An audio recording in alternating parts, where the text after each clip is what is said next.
Hello दोस्तों, free classes पर आप सभी का फिर से स्वागत है। आज हम एनसीईआरटी क्लास 7 के अध्याय 5 भौतिक एवं रासायनिक परिवर्तन के बारे में पढ़ेंगे। ये जो है कि विज्ञान सब्जेक्ट है 7वीं क्लास के। अगर आपको और भी विषय को वीडियो देखना हो तो हमारे यूट्यूब चैनल फ्री क्लासेज 504 पर को सब्सक्राइब करके उसके प्लेलिस्ट में सभी विषयों के वीडियो हैं, आप जाकर आसानी से देख सकते हैं। वहाँ भी सभी विषयों को बेहतर तरीके से समझाया गया है। उम्मीद है आप लोगों को भी अच्छा लगेगा। तो आइए अध्याय 5 भौतिक एवं रासायनिक परिवर्तन के बारे में हम लोग पढ़ते हैं कि भौतिक एवं रासायनिक परिवर्तन होते क्या है, इनके उदाहरण क्या है, इन दोनों परिवर्तनों में क्या क्या अंतर होते हैं, ये सभी बिंदुओं पर हम लोग चर्चा करेंगे। तो भौतिक एवं रासायनिक परिवर्तन को हम लोग अंग्रेजी में फिजिकल एंड केमिकल चेंजेज बोलते हैं। क्या बोलते हैं? तो फिजिकल एंड केमिकल चेंजेज बोलते हैं। अब हमारा आगे क्या कह रहा है, दैनिक जीवन में हमें अपने आसपास बहुत से परिवर्तन दिखाई देते हैं। जो डेली हम लोग देखते हैं तो हमारे आसपास जो होते हैं बहुत से परिवर्तन दिखाई देते हैं। इन परिवर्तनों में एक या अधिक पदार्थ सम्मिलित हो सकते हैं। जो परिवर्तन हम दैनिक जीवन में देखते हैं उनमें से एक या अधिक पदार्थ सम्मिलित हो सकते हैं।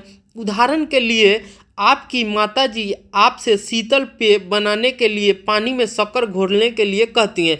मान लीजिए उदाहरण में क्या कह रहा है कि मेरी माँ जो है हमसे शीतल पानी मतलब ठंडा जल बनाने के लिए बोल रही है, तो उसमें पानी में शक्कर घोलने के लिए कहती है। शक्कर का विलयन बनाना एक परिवर्तन है। जो हम शक्कर का विलयन बनाते हैं वो भी क्या है, तो एक तरह का परिवर्तन है। इसी प्रकार दूध से दही जमना एक अन्य परिवर्तन है। जैसा कि हम देखते हैं कि दूध से दही जो जमते हैं वो भी क्या है, तो वो भी एक परिवर्तन है। कभी कभी दूध खट्टा हो जाता है, तो दूध खट्टा हो जाता है, ये भी क्या है, एक परिवर्तन है। दूध का खट्टा होना भी एक परिवर्तन है। खींचा हुआ रबर बैंड भी किसी परिवर्तन को प्रदर्शित करता है। जैसे कि हमारे पास एक रबर है का बैंड है, तो उसको जब हम खींचते हैं तो वो भी क्या है, एक परिवर्तन है। ऐसे 10 परिवर्तनों की सूची बनाइए जिन्हें आप अपने आसपास देखते हैं। तो हमसे क्या कहा जा रहा है कि 10 परिवर्तनों की सूची बनाना है जिन्हें हम डेली या दैनिक जीवन में देखते हैं। इस अध्याय में हम कुछ क्रियाकलाप करके इन परिवर्तनों की प्रकृति का अध्ययन करेंगे। व्यापक रूप से ये परिवर्तन 2 प्रकार के होते हैं। जो हमारे दैनिक जीवन में परिवर्तन होते हैं तो वो मेनली जो होते हैं 2 प्रकार के होते हैं। कितने प्रकार के होते हैं? तो 2 प्रकार के होते हैं। 2 प्रकार के होते हैं। पहला हमारा क्या है, तो भौतिक परिवर्तन, और दूसरा क्या हो जाता है, तो रासायनिक परिवर्तन। पहला हमारा क्या है, भौतिक परिवर्तन, जिसे हम लोग फिजिकल चेंजेज बोलेंगे, और दूसरा क्या है, रासायनिक परिवर्तन, जिसे हम केमिकल चेंजेज बोलते हैं। अब हम एक एक करके देखेंगे कि भौतिक परिवर्तन क्या होते हैं और रासायनिक परिवर्तन क्या होते हैं। तो 5.1 में हम लोग भौतिक परिवर्तन को देखते हैं कि भौतिक परिवर्तन क्या होते हैं और भौतिक परिवर्तन किसे कहते हैं। हम लोग क्रियाकलाप 5.1 को देखते हैं। कागज के एक टुकड़े को 4 वर्गाकार टुकड़ों में काटिए। अब हमें क्या कह रहा है कि कागज का एक टुकड़ा लेना है जिसको हम लोग 4 टुकड़ों में उसको काट देंगे। अब प्रत्येक को पुनः 4 टुकड़ों में काटिए और उन चारों को क्या करना है, बारी बारी से एक टुकड़ा को फिर 4 टुकड़ों में काटना है। इन टुकड़ों को फर्श अथवा किसी मेज पर इस प्रकार लगाइए। अब क्या करना है कि उन टुकड़ों को हम लोगों को फर्श पर या किसी मेज पर इस प्रकार लगाना है जिससे ये टुकड़े परस्पर जुड़कर कागज के टुकड़े का मूल आकार ले ले। अब हमको इसको इस तरह से जोड़ना है कि ये परस्पर आपस में जुड़कर कागज का जो मूल आकार था वैसा ले ले। स्पष्ट रूप से आप टुकड़ों को पुनः जोड़कर मूल टुकड़ा नहीं बना सकते, लेकिन क्या कागज के गुण में कोई परिवर्तन हुआ? तो हमसे कह रहा है कि जो हमने टुकड़ों किए हैं तो उसको जोड़कर जो उसका मूल टुकड़ा था, वो मूल रूप था, वो नहीं बना सकते हैं, लेकिन कागज के जो गुण है उसमें कोई परिवर्तन नहीं हुआ है। अब हम आगे देखते हैं, जैसा चित्र 5.1 में दिया हुआ है कि हमने क्या किया है, तो एक कागज का टुकड़ा लिया है। कागज के टुकड़े को हमने 4 भाग में बांट दिया। अब 4 भाग को क्या करेंगे कि प्रत्येक एक टुकड़ा को हम लोग फिर 4 भाग में बांट देंगे। इसको भी हम लोग क्या करेंगे, 4 भाग में बांट देंगे। इसको भी हम लोग क्या करेंगे, 4 भाग में बांट देंगे और फिर किसी मेज पर या फर्श पर रखकर इसको सजा देंगे। तो हम देखते हैं कि यहाँ इसके मूल रूप आकार तो नहीं आते हैं, लेकिन इसके भौतिक गुणों में या इनके जो आकार हैं उसमें कोई परिवर्तन नहीं आता है कागज के गुण में। अब हम क्रियाकलाप 2 को 5.2 को देखते हैं। अपनी कक्षा के चौक बोर्ड के आसपास फर्श पर गिरे चौक पाउडर को एकत्रित कर ले। अब हमें कह रहा है कि कक्षा में जो चौक बोर्ड होते हैं उसके आसपास जो फर्श पर गिरे रहते हैं चौक पाउडर, उसको एकत्रित कर ले अथवा चौक के एक छोटे टुकड़े का चूर्ण बना ले। अब क्या करना है कि उस चौक को जो हमने एकत्रित किया है उसे एक चूर्ण बना लेना है। इस पाउडर में थोड़ा जल मिलाकर पेस्ट बना ले। अब इस चूर्ण को हम लोग क्या करेंगे कि पाउडर में थोड़ा जल मिलाकर इसका हम लोग पेस्ट बना लेंगे। इसे चौक के आकार में बेलनाकार सूखने दे। अब उस चौक के पाउडर को जो हम लोग बनाए हैं पेस्ट, उसको क्या करेंगे, बेलनाकार आकार में कर देंगे। क्या आप चौक के पूर्ण चूर्ण से फिर चौक बना सकते हैं? तो हाँ, चौक के चूर्ण से हम लोग फिर चौक बना सकते हैं। अब हमारा आगे क्रियाकलाप 5.3 में क्या कह रहा है तो हम उसे देखते हैं। कांच या प्लास्टिक के कटोरे में थोड़ी बर्फ लीजिए। बर्फ के थोड़े से भाग के पिघलने पर बर्तन को धूप में रखें। अब जब बर्फ पिघलने लगे तो उसे क्या करना है, धूप में रख देना है। अब आपके पास बर्फ और जल का मिश्रण होगा। अब कटोरे को हिमकारी मिश्रण बर्फ और नमक में रख दे। अब क्या करना है कि जो हम लोगों को बर्फ है उसको क्या करना है कि बर्फ और नमक के मिश्रण में रख देना है। क्या जल फिर से ठोस बर्फ बन गया? तो हाँ, बन जाएंगे। अब हम आगे देखते हैं क्रियाकलाप 5.4 को। एक पात्र में थोड़ा सा जल लेकर उसे उबालिए। अब कह रहा है कि एक पात्र लीजिए और उसमें थोड़ा सा जल मिलाकर उसे उबालिए। क्या आपको जल की सतह से भाप निकलती दिखाई देती है? उबलते हुए जल से कुछ दूरी पर भाप के ऊपर किसी बर्तन को उल्टा करके रखिए। अब क्या करना है कि जल को, पात्र को जब हम लोग गर्म करेंगे, उबालेंगे तो उसे भाप निकलती है। अब भाप जो निकलती है उसको क्या करेंगे कि किसी बर्तन को उल्टा करके उसको ढक देंगे। बर्तन की भीतरी सतह को देखिए। अब उस बर्तन को जिससे हम ढके हैं उसके भीतरी सतह को देखेंगे। क्या आपको वहाँ जल की कोई बूंद दिखाई देती है? तो हाँ, वहाँ जल की बहुत सारी बूंदें हमें दिखाई देती है। अब हम क्रियाकलाप 5.5 को देखते हैं। उपयोग किए जा चुके लोहे की आरी के ब्लेड को चिमटे से पकड़िए। अब क्या करना है कि जो हम लोहे का जो टुकड़ा है, ब्लेड है, उसको क्या करेंगे कि चिमटे की सहायता से उसे हम पकड़ेंगे। ब्लेड के मुक्त सिरे के अग्रभाग माने आगे का भाग को गैस स्टोव की ज्वाला पर रखिए। अब क्या करना है कि उसके आगे भाग को गैस स्टोव की ज्वाला पर हमको उसको रख देना है। कुछ मिनट तक प्रतीक्षा कीजिए। अब कुछ मिनट क्या करना है, उसका इंतजार करना है। क्या ब्लेड के अग्रभाग के रंग में कोई परिवर्तन होता है? तो हाँ, ब्लेड के अग्रभाग में क्या हो जाएगा, परिवर्तन, उसके रंग में परिवर्तन हो जाएंगे और वो गर्म होने लगते हैं और उनका रंग जो होता है वो डिस्कलर होने लगता है। ब्लेड को ज्वाला से हटाइए। कुछ समय बाद अग्रभाग को पुनः देखिए। अब क्या कह रहा है कि ब्लेड को ज्वाला से हटा लेंगे और कुछ समय बाद उसके आगे को भाग को देखेंगे तो क्या होगा, वह पुनः अपने पहली की स्थिति में आ जाएगा। क्या इसका पहले वाला रंग वापस आ जाता है? तो हाँ, वापस आ जाता है। क्रियाकलाप 5.1 और 5.2 में आपने देखा कि कागज तथा चौक के अमाप में परिवर्तन हो जाता है। क्रियाकलाप 5.3 और 5.4 में जल की अवस्था परिवर्तित हो जाती है और क्रियाकलाप 5.3 और क्रियाकलाप 5.4 में क्या होता है तो जल की अवस्था में परिवर्तन हो जाता है। ठोस से द्रव अथवा गैस से द्रव बन जाती है। क्रियाकलाप 5.5 में आरी के ब्लेड का रंग गर्म करने पर परिवर्तित हो जाता है।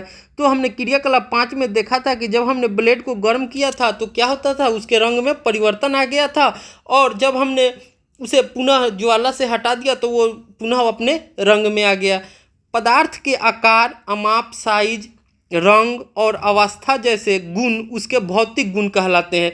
कोई भी पदार्थ हो जिसके आकार, साइज के बारे में कि कैसी साइज है, अमाप भी क्या है, साइज है, रंग और अवस्था जैसे गुण उसके भौतिक गुण कहलाते हैं। तो इसको क्या कहते हैं, फिजिकल क्वालिटी कहते हैं। तो ये क्या हो जाएंगे, इसमें भौतिक गुण में क्या क्या आ जाते हैं तो आकार आ जाते हैं, अमाप आ जाते हैं, रंग आ जाते हैं और पदार्थ की अवस्थाएं आ जाती है। अब हमको क्या डिफिनीशन है, भौतिक परिवर्तन किसे कहते हैं, तो वो क्या कह रहा है, वह परिवर्तन जिसमें किसी पदार्थ के भौतिक गुणों में परिवर्तन हो जाता है, जैसे हो जाता है, भौतिक परिवर्तन कहलाता है। तो भौतिक परिवर्तन क्या हो जाएंगे, फिजिकल चेंजेस क्या है, तो वह परिवर्तन है जिसमें किसी पदार्थ के भौतिक गुण में परिवर्तन हो जाते हैं।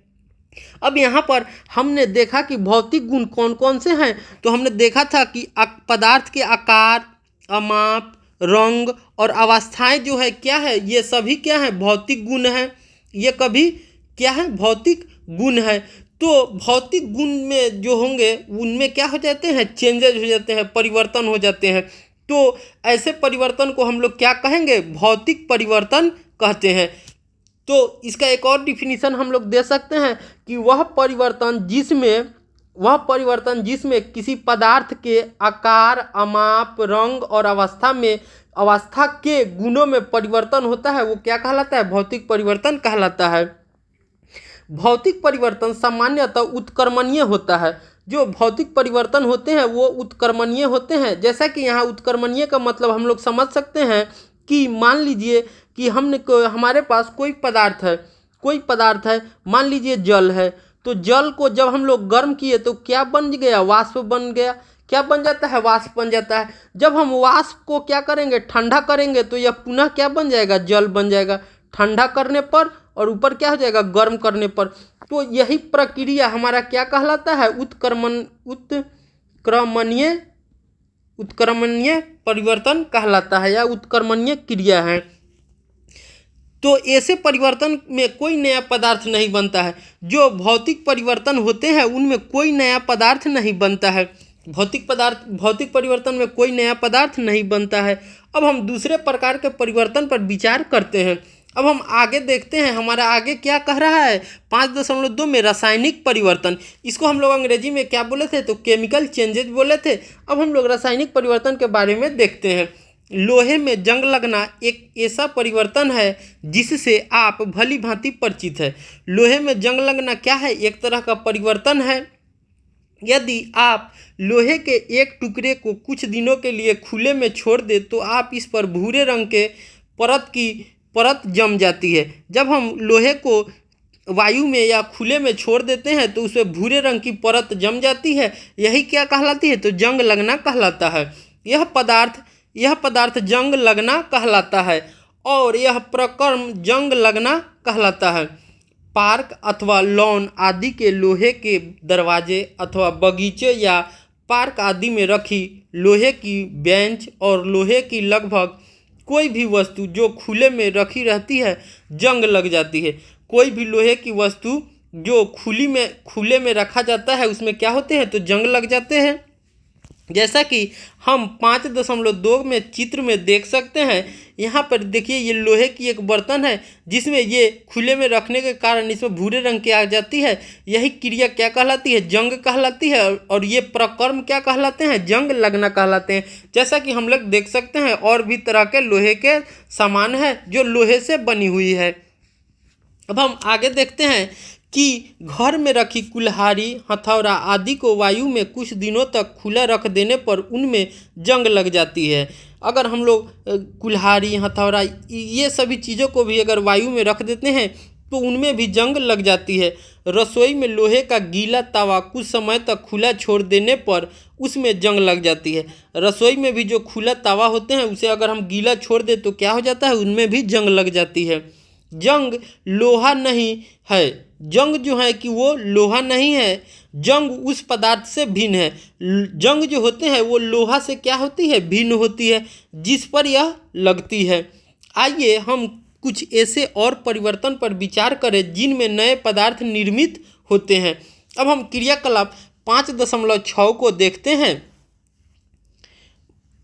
मैग्नीशियम की पतली पट्टी या फीता अथवा तार का टुकड़ा लीजिए। अब हमको क्या करना है, मैग्नीशियम का एक फीता लेना है। मैग्नीशियम का संकेत जो होता है Mg होता है। मैग्नीशियम का संकेत क्या होता है, Mg होता है। अब उसका मैग्नीशियम का एक फीता लेना है या तार का टुकड़ा लेना है। इसके सिरों को रेगमाल से साफ कीजिए। अब इसको क्या करना है कि रेगमाल से इसके सिरे को हम लोग साफ कर देंगे। कर लीजिए, शीरे को मोमबत्ती की लौ के पास लाइए। अब क्या करना है कि शीरे को हम लोग मोमबत्ती के लौ के पास लाएंगे, यह चमकदार श्वेत प्रकाश देती हुई जलने लगती है। अब जो हम मैग्नीशियम के फीते को जलाते हैं तो ये श्वेत प्रकाश देती हुई जलने लगती है। पूरी तरह जलने के बाद कुछ श्वेत भस्म शेष रह जाती है। अब जब पूरी तरह से मैग्नीशियम का फीता जल जाता है तो वे श्वेत भस्म माने पाउडर शेष रह जाती है। क्या भस्म मैग्नीशियम के फीते जैसी लगती है? तो नहीं, भस्म जो होंगे वो मैग्नीशियम के फीते जैसी नहीं लगेंगी, ये थोड़ा अलग लगती है, जो नए पदार्थ के निर्मित होने का निर्देश करती है। इस परिवर्तन को निम्नलिखित समीकरण द्वारा व्यक्त किया जा सकता है। जैसा कि आप परिवर्तन में देख सकते हैं, यहाँ क्या है, मैग्नीशियम है, तो मैग्नीशियम को हम लोग Mg से डिनोट करते हैं, ऑक्सीजन को O2 से डिनोट करते हैं। तो जब हम मैग्नीशियम को ऑक्सीजन की उपस्थिति में जलाते हैं तो हमारा क्या बनता है, मैग्नीशियम ऑक्साइड बनता है, MgO बनता है। यहाँ पर देख सकते हैं कि यहाँ पर क्या कह रहा है, ध्यान दें कि यहाँ लिखित समीकरण गणित के उपयुक्त समीकरणों से भिन्न है। इस प्रकार के समीकरणों में तीर का अर्थ है बनना या हो जाता है। इस पुस्तक में रासायनिक समीकरण को संतुलित करने का कोई प्रयास नहीं किया जा रहा है और न ही यह छात्रों से अपेक्षित है। जैसा कि हमसे कह रहा है कि जो हमें ये समीकरण दिया हुआ है ये जो है कि संतुलित समीकरण नहीं है। तो हम लोग संतुलित समीकरण करने के लिए क्या करते हैं, तो संतुलित समीकरण के लिए हम जानते हैं कि दोनों तरफ के जो होते हैं वो अणु जो होंगे वो समान होने चाहिए। दायां पक्ष और बायां पक्ष के जो अणु परमाणु होंगे वो हमेशा समान होने चाहिए। अगर नहीं समान होंगे तो वो संतुलित समीकरण नहीं होते हैं। तो ये समीकरण जो दिया हुआ है वो संतुलित नहीं है। तो आइए हम लोग संतुलित करके देखते हैं। अब देखिए हमारा जो दायां पक्ष है ये हुआ और बायां पक्ष, इसको हम लोग बोलते हैं LHS बराबर RHS। अब देखिए LHS में मैंने बायां पक्ष में हमारा क्या है, मैग्नीशियम 1 है, तो यहाँ देखिए मैग्नीशियम क्या है, 1 है। लेकिन यहाँ देखिए ऑक्सीजन कितना है, 2 है, तो यहाँ ऑक्सीजन कितना है, 1 है। तो हमारा क्या हो जाएगा, यहाँ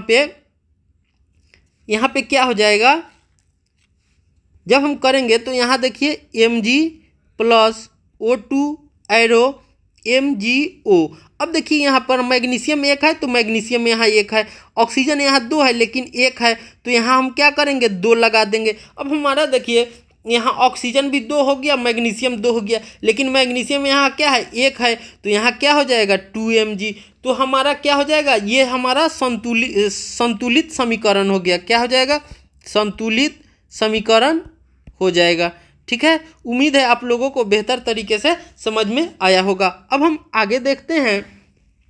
भस्म को एकत्रित करके इसमें जल की कुछ मात्रा मिलाइए, मिश्रण जलीय विलयन को अच्छी तरह हिलाइए। अब क्या करना है कि जो हमने भस्म एकत्रित किए हैं उसमें क्या करेंगे, थोड़ा सा जल मिलाएंगे और जलीय विलयन को अच्छी तरह से हिला लेंगे।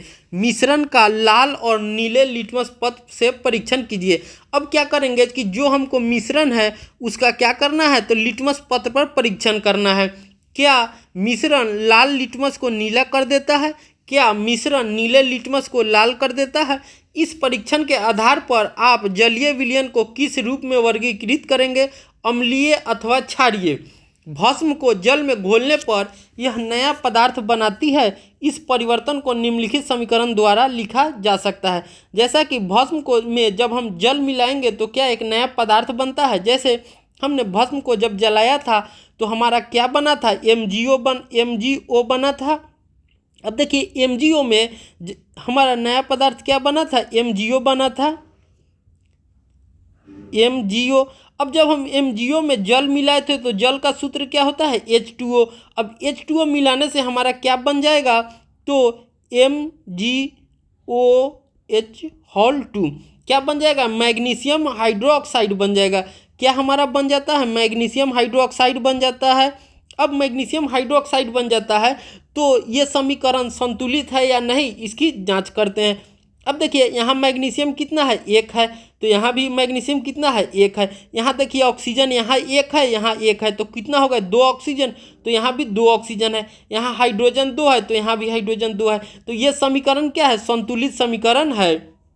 अब हम आगे देखते हैं, जैसा कि आपने अध्याय 4 में पढ़ा था, मैग्नीशियम हाइड्रोक्साइड एक क्षारक है। अतः मैग्नीशियम ऑक्साइड एक नया पदार्थ है। जो मैग्नीशियम हाइड्रोक्साइड होते हैं वो क्या होते हैं? तो मैग्नीशियम हाइड्रोक्साइड जो है एक क्षारक है। क्या है? क्षारक है। अतः मैग्नीशियम ऑक्साइड एक नया पदार्थ है जो मैग्नीशियम के जलने पर बनता है। जो मैग्नीशियम के जलने पर बनता है। मैग्नीशियम हाइड्रोक्साइड एक अन्य नया पदार्थ है जो मैग्नीशियम ऑक्साइड को जल में घोलने पर बनता है। हमने देखा है कि दो नए पदार्थों का निर्माण होता है। मैग्नीशियम ऑक्साइड जो होते हैं वो जब हम मैग्नीशियम को जलाते हैं तो हमारा क्या बनता है? मैग्नीशियम ऑक्साइड बनता है, जो एक नया पदार्थ है। जब हम मैग्नीशियम ऑक्साइड या भस्म में जल को मिलाते हैं तो एक नया पदार्थ मैग्नीशियम हाइड्रोक्साइड बनता है। अब हम आगे देखते हैं, क्रियाकलाप 5.7 को देखते हैं। अब हमारा क्रियाकलाप 5.7 में क्या कह रहा है? कांच के एक गिलास या कटोरे अथवा चौड़े मुंह की बोतल में लगभग आधा कप पानी लेकर उसमें 1 चम्मच कॉपर सल्फेट। अब कॉपर सल्फेट का सूत्र क्या हो जाता है? तो CuSO4 होता है। कॉपर सल्फेट का क्या होता है? CuSO4। इसके नीला थोथा भी बोलते हैं। क्या बोलते हैं? नीला थोथा भी बोलते हैं। अब हमारा आगे क्या कह रहा है? इस विलयन में तनु सल्फ्यूरिक अम्ल की कुछ बूंदें मिलाइए। अब हमको क्या मिलाना है? तो इसमें हमको अब मिलाना है तनु सल्फ्यूरिक अम्ल। तो सल्फ्यूरिक अम्ल का क्या हो जाता है? H2SO4। अब हमारा H2SO4 को मिलाना है। आपको नीले रंग का विलयन मिल जाएगा। तो हमको कैसा विलयन मिल जाता है? नीले रंग का विलयन मिल जाता है। एक प्रखनली अथवा कांच की छोटी बोतल में विलयन का थोड़ा सा नमूना बचा लीजिए। शेष विलयन में एक कील अथवा उपयोग किए जा चुके ब्लेड का टुकड़ा डाल दीजिए।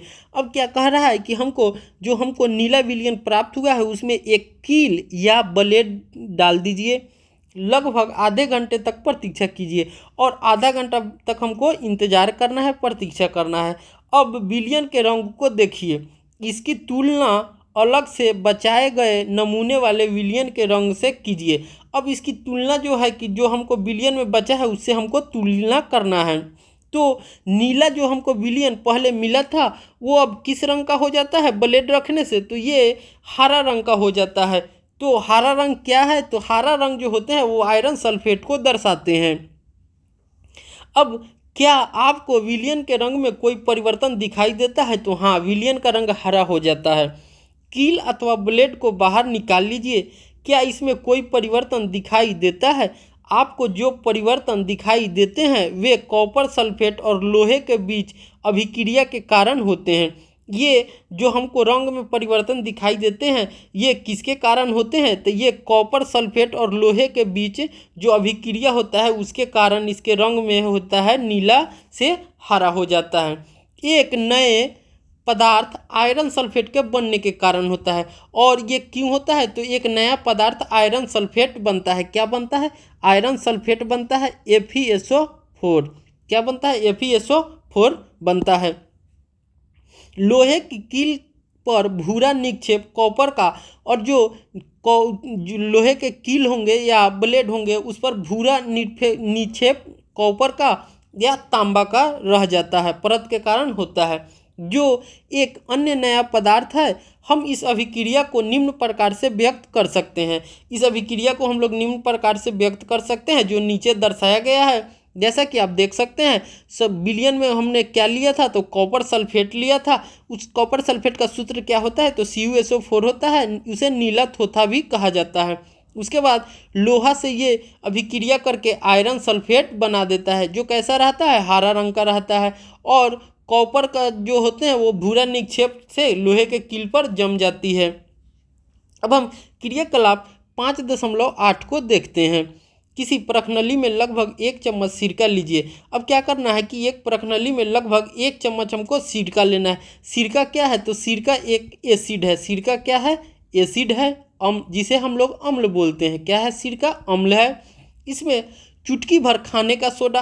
खाने का सोडा क्या है? तो सोडियम हाइड्रोजन कार्बोनेट है। क्या है? सोडियम हाइड्रोजन कार्बोनेट है। खाने का सोडा का सूत्र क्या था? तो NaHCO3। क्या था? NaHCO3। इसको खाने का सोडा बोलते हैं। आपको एक बुदबुदाहट की ध्वनि सुनाई देगी और गैस के बुलबुले बाहर निकलते दिखाई देंगे। इस गैस को चित्र 5.5 में दिखाई गई व्यवस्था के अनुसार ताजे बने चूने के पानी से गुजारिए। चूने का पानी तैयार करने की विधि अध्याय 4 में बताई गई है। चूने की पानी को तैयार कैसे किया जाता है अध्याय 4 में हमने सीखा था। क्या करना है तो चूने में हल्का सा पानी को मिलाना है, चूने को अच्छे कुछ देर के लिए छोड़ देना है। उसके बाद उससे बने विलयन को क्या करना है, छान लेना है। तो वही जो छाना हुआ हमको विलयन मिलता है वो क्या है, चूना पानी है। चूने के पानी में क्या परिवर्तन होता है, परखनली में परिवर्तन निम्न प्रकार से होते हैं। जैसा कि हम देख सकते हैं, हमने क्या लिया था, सिरका लिया था। सिरका क्या है, एक अम्ल है जिसका नाम क्या होता है तो एसिटिक अम्ल होता है। हमने खाने का सोडा लिया, खाने का सोडा को सोडियम हाइड्रोजन कार्बोनेट बोलते हैं। अब हम दोनों का अभिक्रिया करके क्या बनाता है तो कार्बन डाइऑक्साइड बनाता है और अन्य पदार्थ भी बनाते हैं। जैसा कि हम चित्र 5.5 चूने के पानी में से गैस को गुजारने की व्यवस्था के बारे में देख सकते हैं। जैसा कि ये हमारा देखिए, ये क्या है, एक परखनली में हमने सिरका और खाने का सोडा मिलाया और एक परखनली को हमने क्या बंद कर दिया और इसको हमने अभिक्रिया होकर क्या इसमें निकलता है तो इसमें हमारा CO2 क्या होता है तो CO2 और अन्य पदार्थ बनते हैं। ये क्या है हमारा तो ये चूना पानी है। क्या है, चूना पानी है। क्या है, चूना पानी है। चूना पानी क्या हो जाता है तो कैल्शियम हाइड्रोक्साइड होता है। अब हम आगे देखते हैं, कार्बन डाइऑक्साइड और चूने के पानी के बीच अभिक्रिया निम्न प्रकार से होती है। जैसा कि आप देख सकते हैं, क्या है, कार्बन डाइऑक्साइड और चूने का पानी क्या होता है तो कैल्शियम हाइड्रोक्साइड होती है। उससे कार्बन डाइऑक्साइड से चूने का पानी अभिक्रिया करके क्या बनाता है, कैल्शियम कार्बोनेट बनाता है। कैल्शियम कार्बोनेट का क्या सूत्र होता है तो CaCO3 होता है और जल बनाता है। जब कार्बन डाइऑक्साइड को चूने के पानी में प्रवाहित किया जाता है तो कैल्शियम कार्बोनेट बनता है। जब कार्बन डाइऑक्साइड को चूने के पानी में प्रवाहित किया जाता है तो क्या बनता है, कैल्शियम कार्बोनेट बनता है, जिसे चूने का पानी दूधिया हो जाता है। उससे क्या हो जाता है, चूने का पानी कैसा हो जाता है तो दूधिया कलर का हो जाता है। चूने के पानी का दूधिया हो जाना कार्बन डाइऑक्साइड का मानक परीक्षण है। चूने का पानी का दूधिया हो जाना कार्बन डाइऑक्साइड का मानक परीक्षण है। इससे हम जान सकते हैं कि उससे में क्या है तो कार्बन डाइऑक्साइड है। आप इसका उपयोग अध्याय 6 में यह दिखाने के लिए करेंगे कि हम श्वसन में जो वायु बाहर निकालते हैं उसमें कार्बन डाइऑक्साइड की मात्रा अधिक होती है। जो वायु में हम श्वसन में बाहर निकालते हैं उसमें कार्बन डाइऑक्साइड की मात्रा सबसे अधिक होती है। क्रियाकलाप 5.6 से 5.8 में आपने देखा कि प्रत्येक परिवर्तन में एक या अधिक नए पदार्थ बनते थे। हमने इन क्रियाकलापों में 5.6 से 5.8 तक देखा है कि प्रत्येक क्रियाकलाप में एक से अधिक नए पदार्थ का निर्माण हो रहा है। क्रियाकलाप 5.6 में मैग्नीशियम को वायु की उपस्थिति में जलाने पर भस्म से एक नया पदार्थ बना था, वो मैग्नीशियम ऑक्साइड बना था। क्रियाकलाप 5.7 में कॉपर सल्फेट की लोहे के साथ अभिक्रिया कराने पर हमने देखा था कि आयरन सल्फेट और कॉपर बने थे। ये दोनों नए पदार्थ थे। कॉपर लोहे के ब्लेड पर निक्षेपित हो गया था। क्रियाकलाप 5.8 में सिरका और खाने के सोडे की अभिक्रिया में कार्बन डाइऑक्साइड बनी थी, जिसे चूने के पानी को दूधिया कर दिया था। क्या आप इस अभिक्रिया में बनने वाले नए पदार्थ का नाम बता सकते हैं? अब हमारा आगे क्या कह रहा है, वह परिवर्तन जिसमें एक या एक से अधिक नए पदार्थ बनते हैं रासायनिक परिवर्तन कहलाते हैं। तो हमने देखा था कि भौतिक परिवर्तन क्या है तो भौतिक परिवर्तन वह परिवर्तन है जिसमें पदार्थ के भौतिक गुणों में परिवर्तन होता है। क्या कहलाता है, भौतिक परिवर्तन कहलाते हैं, लेकिन उससे कोई नया पदार्थ नहीं बनता है। उससे क्या होता था, कोई नया पदार्थ नहीं बनता था और वह एक उत्क्रमणीय प्रक्रिया थी। क्या थी, उत्क्रमणीय प्रक्रिया थी।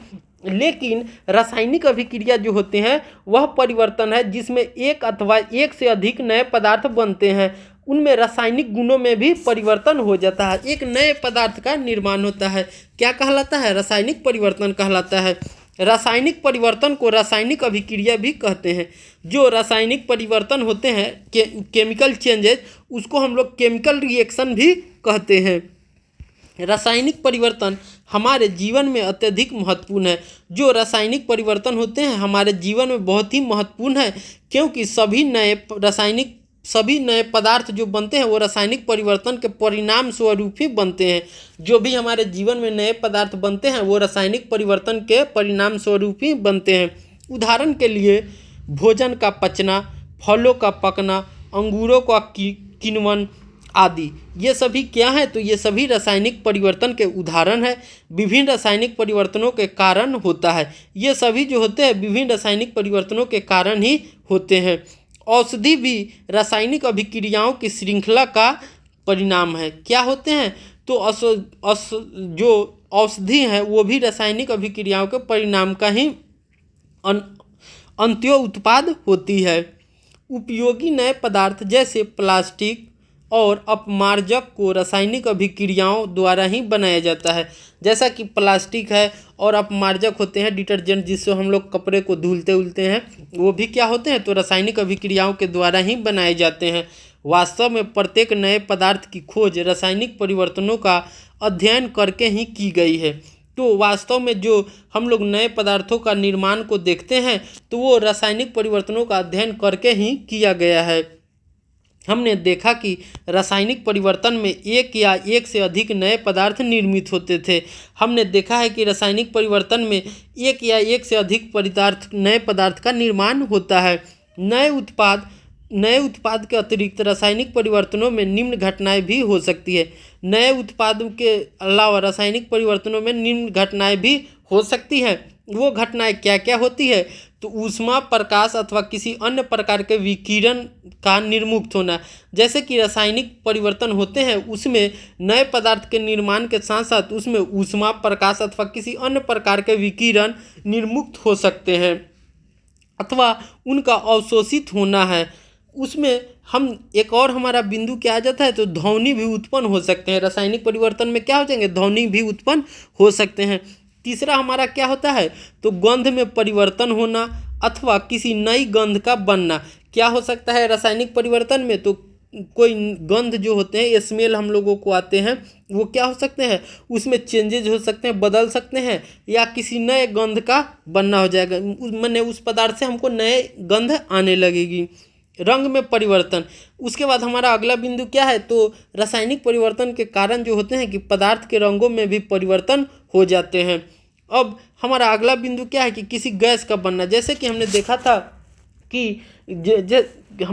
था कि जब हमने सिरके और खाने की सोडा की अभिक्रिया कराया था तो कार्बन डाइऑक्साइड गैस बनी थी। उसी तरह से जब हम रासायनिक परिवर्तन में होता है तो क्या होता है? तो कोई गैस बनना ये स्वाभाविक है। तो कोई ऐसी रासायनिक परिवर्तन भी होते हैं जिसमें गैस का बनना अनिवार्य हो जाता है। तो किसी गैस का बनना भी क्या है? रासायनिक परिवर्तन का ही भाग है। आइए अब हम कुछ अन्य उदाहरणों पर विचार करते हैं। आपने देखा कि मैग्नीशियम के फीते का जलना एक रासायनिक परिवर्तन है। मैग्नीशियम के फीते का जलना क्या था? तो एक रासायनिक परिवर्तन है। कोयला, लकड़ी अथवा पत्तियों का जलना भी रासायनिक परिवर्तन है। कोयला, लकड़ी अथवा पत्तियों का जलना भी क्या है? तो रासायनिक परिवर्तन है। वास्तव में किसी भी पदार्थ का जलना एक रासायनिक परिवर्तन है। वास्तव में हम क्या देखते हैं? तो कोई भी पदार्थ को जब हम जलाते हैं तो वो क्या है? रासायनिक परिवर्तन है। जलने के साथ सदैव ऊष्मा उत्पन्न होती है। जब हम किसी पदार्थ को जलाते हैं तो उसमें सदैव हमेशा ही ऊष्मा का उत्पादन होगा। पटाखों का विस्फोट एक अन्य रासायनिक परिवर्तन है। जो हम लोग पटाखा जलाते हैं वो भी क्या है? तो रासायनिक परिवर्तन है। आप जानते हैं कि ऐसे विस्फोट से ऊष्मा, प्रकाश, ध्वनि और रुचिकर गैसें उत्पन्न होती है। जब हम लोग दिवाली के समय पटाखों को जलाते हैं तो वो भी क्या है? तो वो भी एक रासायनिक परिवर्तन है जिसमें विस्फोट से ऊष्मा, प्रकाश, ध्वनि और अरुचिकर गैसें उत्पन्न होती है जो वायुमंडल को प्रदूषित करती है। क्या करती है? तो ये गैसें जो होती है वायुमंडल को प्रदूषित करती है। इसलिए आपको पटाखा न जलाने की सलाह दी जाती है। इसीलिए हमको पटाखा जलाने की सलाह नहीं दी जाती है। जब भोजन सामग्री बासी हो जाती है अथवा सड़ गल जाती है तो उसमें से दुर्गंध आने लगती है। क्या हम इस परिवर्तन को रासायनिक परिवर्तन कह सकते हैं? जो हम लोग भोजन को देखते हैं तो क्या होता है, भोजन जो होते हैं सामग्री बासी हो जाती है अथवा सड़ गल जाती है तो उसमें से दुर्गंध आने लगती है। क्या इस परिवर्तन को हम लोग रासायनिक परिवर्तन कह सकते हैं? तो संभवतः आपने देखा होगा कि यदि सेब को काटने के बाद तत्काल न खा लिया जाए तो उसके कटे हुए टुकड़े पर भूरे रंग हो जाते हैं। जो सेब को होते हैं उन्हें अगर काट दिया जाए और तत्काल न खा लिया जाए तो क्या होते हैं, उसके पे भूरे रंग होने लगते हैं। यदि आपने रंग में यह परिवर्तन नहीं देखा है तो किसी सेब का एक टुकड़ा काटिए और इसे कुछ देर तक ऐसे ही छोड़ दीजिए। इसी प्रकार का क्रियाकलाप आलू अथवा बैगन के टुकड़े के साथ दोहराइए। ये जो क्रियाकलाप है हम लोग आलू अथवा बैगन के टुकड़े के साथ भी कर सकते हैं। ऐसी प्रत्येक स्थिति में रंग का परिवर्तन वास्तव में किसी नए पदार्थ अथवा पदार्थों के बनने के कारण होता है। जो आलू बैगन और सेब में इन रंग के परिवर्तन हो रहे हैं ये किसी नए पदार्थ या पदार्थ के बनने का कारण होता है। क्या यह परिवर्तन रासायनिक परिवर्तन नहीं है? तो हाँ, ये रासायनिक परिवर्तन है। आपने अध्याय 4 में आपने अम्ल और क्षारक को परस्पर मिलाकर उदासीन किया था। जो अध्याय 4 में हमने जब अम्ल क्षारक और लवण में पढ़ा था तो हमने क्या किया था कि अम्ल और क्षारक को आपस में मिलाकर हमने उदासीन किया था, मतलब लवण बनाया था जो उदासीनीकरण कहलाता था। क्या उदासीनीकरण की अभिक्रिया रासायनिक परिवर्तन है? तो हाँ, क्योंकि अम्ल और क्षार के परस्पर अभिक्रिया से एक नए पदार्थ का निर्माण हो रहा था। क्या हो रहा था? उदासीनीकरण की प्रक्रिया में हमने देखा था कि एक नए पदार्थ का निर्माण हो रहा था। तो उदासीनीकरण भी क्या है? तो एक रासायनिक प्रक्रिया है या अभिक्रिया है या उसे रासायनिक परिवर्तन भी कह सकते हैं। अब हम 5.3 लोहे में जंग लगना के बारे में देखते हैं। आइए हम जंग लगने की घटना पर पुनः विचार करते हैं। यह एक ऐसा परिवर्तन है जो लोहे की वस्तुओं को प्रभावित करता है।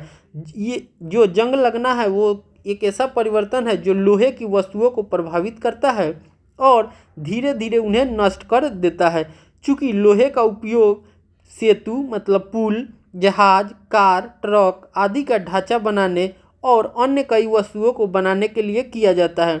जो लोहे होते हैं उनका उपयोग सेतु मतलब पुल, जहाज, कार, ट्रक आदि का ढांचा बनाने के लिए किया जाता है या कोई अन्य वस्तुओं को बनाने के लिए भी किया जाता है। अतः जंग लगने के कारण होने वाली आर्थिक हानि बहुत अधिक होती है। तो जो बहुत सारी चीज़ें लोहे से निर्मित होती है और उनमें जंग लग जाता है तो आर्थिक जो हानि होती है, इकोनॉमिकल जो हम लोगों को हानि होगी, लॉस होगा, वो अधिक होगा। जंग लगने की प्रक्रिया को निम्नलिखित समीकरण द्वारा व्यक्त किया जा सकता है। जैसा कि देखिए, हमने लोहा है तो लोहा लिया। जब लोहा को हम लोगों ने खुली हवा में या खुले में छोड़ देते हैं तो वो ऑक्सीजन से अभिक्रिया कर लेता है या वायु से अभिक्रिया कर लेता है, तो वायु में ऑक्सीजन उपस्थित होते हैं। तो हमने छठी क्लास में देखा था कि वायु में 78% क्या होते थे? तो 78% नाइट्रोजन थे, ऑक्सीजन थे 21% और CO2 कितना था? 1% और अन्य गैसें थी 1%। क्या था? अन्य गैसें थी 1%, जिसमें CO2, ओजोन, धूलकण, जलवाष्प ये सभी थे। तो वायु में जो उपस्थित ऑक्सीजन रहता है उसे लोहा अभिक्रिया कर लेता है और उसमें कुछ जल की माने ओस की भी बूंदें पड़ती है, तो ये सभी मिलकर क्या बनाते हैं? जंग लगना हो जाता है। क्या हो जाता है? जंग लगना कहला जाता है। और जंग लगना क्या है? आयरन ऑक्साइड का बनना ही जंग लगना कहलाता है। क्या हो जाता है? आयरन ऑक्साइड का बनना ही जंग लगना कहलाता है। जंग लगने के लिए ऑक्सीजन और जल दोनों की उपस्थिति अनिवार्य है। जो जल जंग लगते हैं वो क्या है? तो दोनों की उपस्थिति अनिवार्य है, ऑक्सीजन और जल की। अगर दोनों में एक है तो जंग नहीं लगते हैं। तो वास्तव में यदि वायु में आर्द्रता की मात्रा अधिक हो अर्थात नमी अधिक हो तो जंग जल्दी नहीं लगती है। हम वास्तव में क्या हो जाएगा कि वायु में आर्द्रता ह्यूमिडिटी अधिक रहेगी या नमी अधिक होगी तो जंग जल्दी नहीं लगता है। हम जंग लगने से रोकथाम कैसे करते हैं? तो लोहे की वस्तुओं को ऑक्सीजन अथवा जल अथवा दोनों के संपर्क में आने से बचाकर ही ऐसा किया जा सकता है। तो जंग लगने को रोकने के लिए हम लोगों को क्या करना होगा, तो लोहे को ऑक्सीजन अथवा जल के संपर्क से बचाकर रखना होगा। इसका सरल उपाय उन पर पेंट अथवा ग्रीज की एक परत चढ़ा देना है। और इनका सरल उपाय क्या है, तो लोहे को हम लोग पेंट कर देंगे अथवा ग्रीज की एक परत चढ़ा देते हैं। वास्तव में लोहे की सभी वस्तुओं पर नियमित रूप से पेंट अथवा ग्रीज की परत चढ़ाते रहना चाहिए। जो इन लोहे की बनी निर्मित होती है उन पर नियमित रूप से हम लोगों को पेंट या ग्रीज का परत चढ़ाते रहना चाहिए, जिससे उनमें जंग लगने को रोका जा सके। एक अन्य उपाय लोहे के ऊपर क्रोमियम अथवा जस्ता जैसी किसी धातु की परत चढ़ाना है, जिसको जस्ताकरण बोलते हैं। गैल्वेनाइजेशन इंग्लिश में बोलते हैं। क्या बोलते हैं, गैल्वेनाइजेशन बोलते हैं। क्रोमियम का संकेत होता है Cr और जस्ता को हम लोग Zn से डिनोट करते हैं। जस्ता को किससे डिनोट करते हैं, Zn से डिनोट करते हैं। लोहे पर जिंक की परत चढ़ाने का प्रक्रम यसद लेपन गैल्वेनाइजेशन कहलाता है। जो लोहे पर हम लोग जस्ता का परत चढ़ाते हैं वो क्या कहलाता है, तो गैल्वेनाइजेशन कहलाता है। क्या कहलाता है, गैल्वेनाइजेशन कहलाता है। आपने घरों में पानी की आपूर्ति के लिए उपयोग होने वाले लोहे के पाइप यसद लेपित होते हैं। जो हम लोग घरों में यूज करने वाले पाइप होते हैं वो यसद लेपित होते हैं या गैल्वेनाइजेशन के द्वारा होते हैं, जिससे उनमें जंग नहीं लगता। इसीलिए उनमें जो होते हैं वो जंग नहीं लगते हैं। क्या आप जानते हैं कि पानी के जहाज लोहे के बने होते हैं और उनका एक भाग हमेशा पानी में डूबा रहता है। पानी के ऊपर के भाग पर भी जल की बूंदें गिरती रहती है। यही नहीं, समुद्र के पानी में अनेक लवण भी पाए जाते हैं। समुद्र में जो होते हैं वो उनके पानी में अनेक प्रकार के लवण पाए जाते हैं। लवण मुक्त जल जंग लगने के प्रक्रम की दर को बढ़ा देता है। जो लवण युक्त जल होते हैं वो जंग लगने के प्रक्रम को बढ़ा देते हैं, मतलब तेज कर देते हैं, उनमें जल्दी जंग लगने लगता है। अतः जहाज़ों पर पेंट करने के बाद भी उन्हें जंग लगने से काफ़ी क्षति होती है। यही नहीं, जहाज़ों के लोहे के कुछ भाग को बदलना प्रति वर्ष आवश्यक हो जाता है। इसीलिए जो जहाज़ के लोहे होते हैं उन्हें प्रति वर्ष बदलना आवश्यक हो जाता है। क्या आप विश्व में जंग लगने से होने वाली कुल आर्थिक हानि की कल्पना कर सकते हैं? स्टेनलेस स्टील लोहे में कार्बन और क्रोमियम, निकेल तथा मैग्नीज जैसी धातुओं को मिलाकर बनाया जाता है। जो स्टेनलेस स्टील होते हैं उनमें लोहे में कार्बन और क्रोमियम, निकेल तथा मैग्नीज जैसी धातुओं को मिलाकर बनाया जाता है। इसको क्या बोलते हैं, तो स्टेनलेस स्टील बोलते हैं। इसमें स्टेनलेस स्टील में जंग नहीं लगती है। स्टेनलेस स्टील में क्या होती है, तो इनमें जंग नहीं लगती है। अब हम लोग 5.4 क्रिस्टलीकरण पढ़ेंगे। क्या पढ़ेंगे, क्रिस्टलीकरण पढ़ेंगे।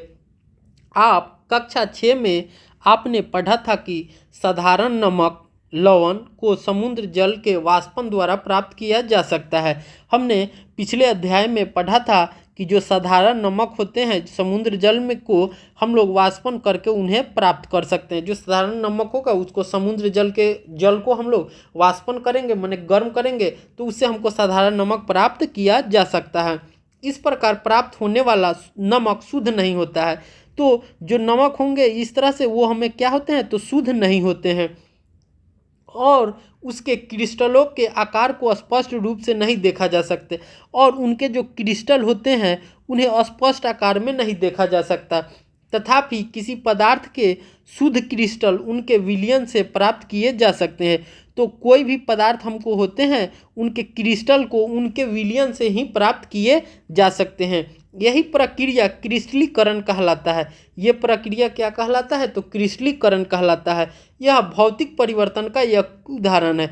जो क्रिस्टलीकरण प्रक्रिया है वो क्या है, तो ये भौतिक परिवर्तन का उदाहरण है। लेकिन हमने देखा था कि उदासीनीकरण जो अभिक्रिया था वो क्या था, तो वो रासायनिक परिवर्तन। क्रिस्टलीकरण भौतिक परिवर्तन है और उदासीनीकरण जो है वो रासायनिक परिवर्तन है।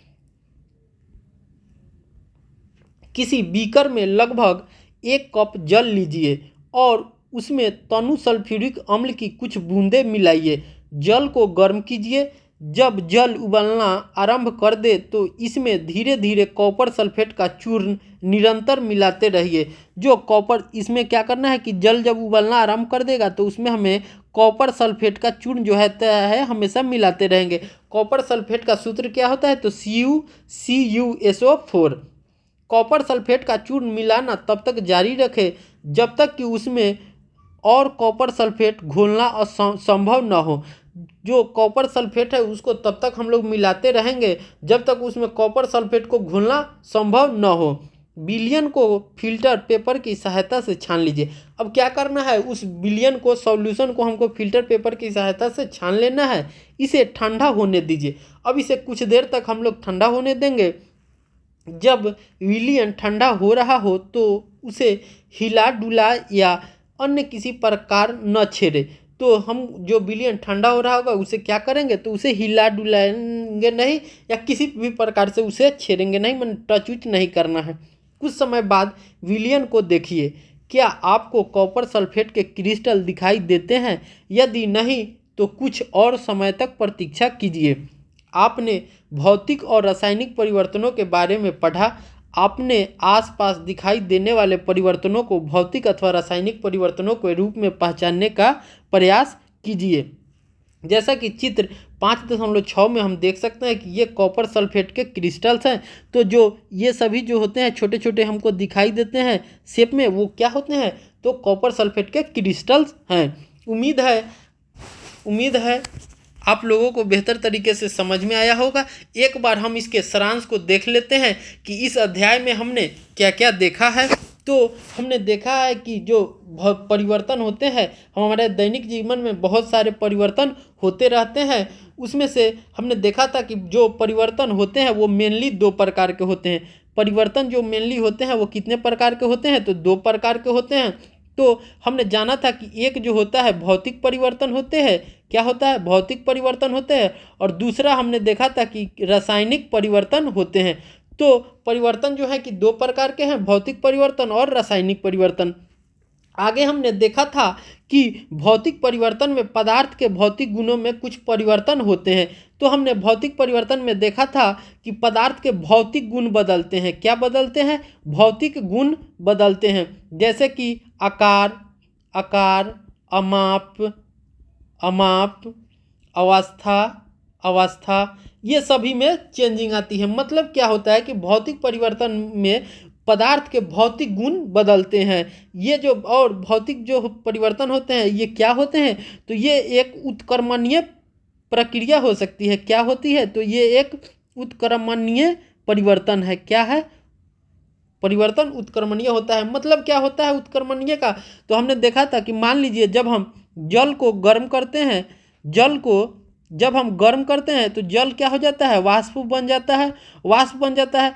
तो ये हमको कब होता है? गर्म करने पर। जब वाष्प को हम लोग ठंडा करेंगे, क्या करेंगे? ठंडा करेंगे तो ये फिर क्या बन जाता है? जल बन जाता है। यही प्रक्रिया क्या कहलाती है?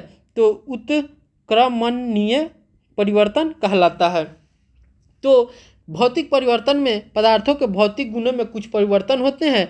इन परिवर्तनों में कोई नए पदार्थ नहीं बनते हैं। आगे हमने देखा था कि भौतिक परिवर्तन में कोई नया पदार्थ नहीं बनता है। रासायनिक परिवर्तन में नए पदार्थ बनते हैं।